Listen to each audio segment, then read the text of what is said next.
அன்னை தகவல் சேனலில் இன்றைக்கி என்ன பார்க்க போகிறோம் அப்படின்னா, யூனியன் பப்ளிக் சர்வீஸ் கமிஷனில் கால் ஃபார் பண்ணியிருக்காங்க. மொத்தம் எத்தனை போஸ்டிங் அப்படின்னா 232 இன்ஜினியரிங் சர்வீசஸ் ப்ரிலிமினரி எக்ஸாமுக்கு கால் ஃபார் பண்ணியிருக்காங்க. இது 2025 வருஷத்துக்கான போஸ்டிங் அப்படின்னு சொல்லியிருக்காங்க.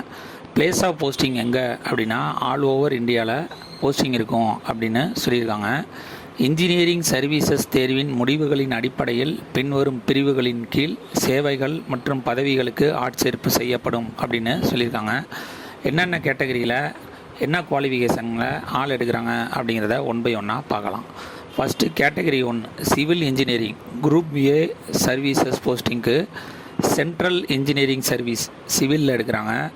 Second central engineering service roads group A civil engineering போஸ்டிங்க்கு எடுக்கிறாங்க. Third survey of India group A சர்வீஸ்க்கு எடுக்கிறாங்க.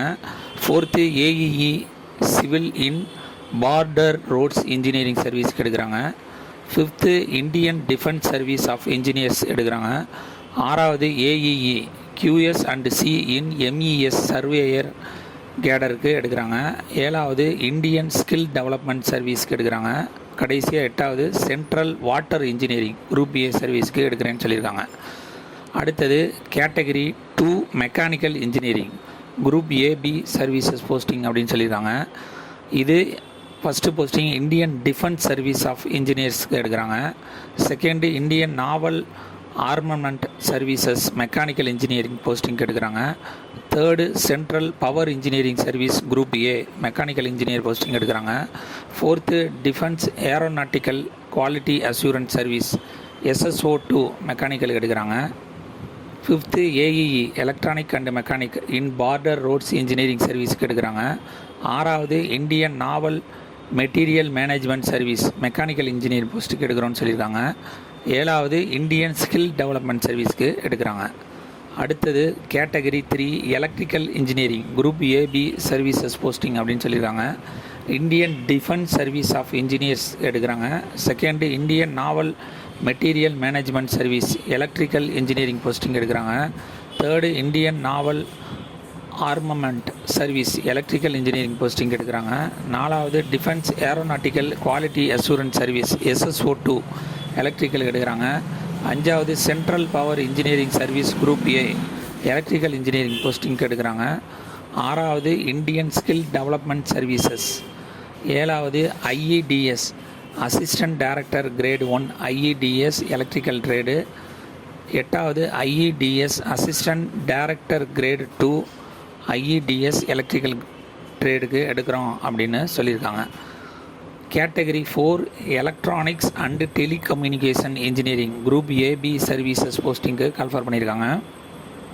First Indian telecommunication service grade ஏக்கு 1. Second central power engineering service grade A electronics and telecommunication engineering posting call for பண்ணியிருக்காங்க. Third Indian naval armament services electronics and telecommunication engineering call for பண்ணியிருக்காங்க. நாலாவது Indian naval material management service electronics and telecommunication posting call for பண்ணியிருக்காங்க. அஞ்சாவது defence and aeronautical quality assurance services SSO2 electronics and telecommunication call for பண்ணியிருக்காங்க. ஆறாவது Indian skill development service call for பண்ணியிருக்காங்க. ஏழாவது Indian radio regulatory service grade A call for பண்ணியிருக்காங்க. எட்டாவது IEDS assistant director grade 1 IEDS electronics trade. ஒன்பதாவது IEDS assistant director grade 2 IEDS electronics ட்ரேடுக்கு call for பண்ணியிருக்காங்க. Educational qualification BE இருக்கணும் அப்படிங்கிற மாதிரி சொல்லியிருக்காங்க. ஏஜ் லிமிட் என்ன சொல்லியிருக்காங்க அப்படின்னா 1/1/2024 அன்னைக்கு 25 வயதுக்கு குறைவாக இருக்கக்கூடாது, அதே மாதிரி 30 வயசுக்கு மேலே இருக்கக்கூடாது அப்படிங்கிற மாதிரி சொல்லியிருக்காங்க. அதாவது 2 ஜனவரி 1995க்கு முன்னாடியோ 1 ஜனவரி 2004க்கு பின்னாடியோ பிறந்தவங்க இதுக்கு விண்ணப்பிக்க முடியாது.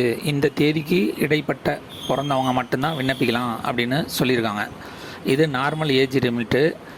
Relaxation of upper age limit என்னென்ன கொடுத்துருக்காங்க அப்படின்னா SC/ST கேண்டிடேட்டாக இருந்தாங்க அப்படின்னா அவங்களுக்கு 5 years ஏஜ் ரிலாக்ஸேஷன் கொடுத்துருக்காங்க. OBC candidate 3 years age relaxation கொடுத்துருக்காங்க. இதுவே ஃபிசிக்கலி சேலஞ்சு ஜென்ரல் மற்றும் எக்கனாமிக்கலி வீக்கர் செக்ஷன் கேண்டிடேட்டாக இருந்தாங்க அப்படின்னா அவங்களுக்கு 10 வருஷம் ஏஜ் ரிலாக்ஸேஷன் கொடுத்துருக்காங்க. ஃபிசிக்கலி சேலஞ்சு எஸ்சி எஸ்டி கேண்டிடேட்டாக இருந்தாங்க அப்படின்னா அவங்களுக்கு 15 வருஷம் ஏஜ் ரிலாக்ஸேஷன் கொடுத்துருக்காங்க. ஃபிசிக்கலி சேலஞ்சு ஓபிசி கேண்டிடேட்டாக இருந்தாங்க அப்படின்னா அவங்களுக்கு 13 வருஷம் ஏஜ் ரிலாக்ஸேஷன் கொடுத்துருக்காங்க. இதை தவிர எக்ஸ் சர்வீஸ்மேன் கேண்டிடேட்டாக இருந்தாங்க அப்படின்னா ஆஸ் பர் கவர்மெண்ட் பாலிசி பிரகாரம் அவங்களுக்கு ஏஜ் ரிலாக்ஸேஷன் கொடுக்குறோம் அப்படின்னு சொல்லியிருக்காங்க. செலெக்ஷன் ப்ராசஸ் எப்படி நடத்துகிறாங்க அப்படின்னா ஸ்டேஜ் 1ல் engineering service preliminary examination objective type பேப்பரில் எக்ஸாம் வைக்கிறாங்க. அதில் செலக்ட் ஆகிறவங்க stage 2 engineering services mains examination conventional type paper அப்படின்னு சொல்லியிருக்காங்க. தேர்ட் 3 வந்து பர்சனாலிட்டி டெஸ்ட் வைக்கிறோம் அப்படின்னு சொல்லியிருக்காங்க. எக்ஸாமினேஷன் சென்டர் இன் தமிழ்நாடு எங்கெங்கே இருக்குது அப்படின்னா சென்னை மற்றும் மதுரை அப்படின்னு சொல்லியிருக்காங்க. அப்ளிகேஷன் ஃபீஸ் எவ்வளோ அப்படின்னா எஸ்சி எஸ்டி பெண்கள் மற்றும் ஃபிசிக்கலி சேலஞ்சு கேண்டிடேட்டாக இருந்தாங்க அப்படின்னா அவங்களுக்கு எக்ஸாமினேஷன் ஃபீஸு கிடையாது. அதுவே அதர் கேண்டிடேட்டாக இருந்தாங்க அப்படின்னா அவங்களுக்கு எக்ஸாம் ஃபீஸு 200 அப்படின்னு சொல்லியிருக்காங்க. இந்த எக்ஸாமுக்கு ஆன்லைன் மூலியமாக மட்டும்தான் விண்ணப்பிக்க முடியும். டிஸ்கிரிப்ஷனில் லிங்க் கொடுத்துருக்கேன். ஆல்ரெடி யூபிஎஸ்சி எக்ஸாம் எழுதுகிறவங்க அந்த ஒன் டைம் யூசர் ஐடி பாஸ்வேர்டை வச்சு டேரெக்டாக இந்த எக்ஸாமுக்கு எழுதலாம். புதுசாக எழுதுகிறவங்க ஒன் டைம் ரிஜிஸ்ட்ரேஷன் க்ரியேட் பண்ணி அதுக்கப்புறம் தான் இதுக்கு விண்ணப்பிக்க முடியும். விண்ணப்பிக்க கடைசி நாள் 8/10/2024. விண்ணப்பித்து வெற்றி பெற்று பணியில் சேருக. நன்றி, வணக்கம்.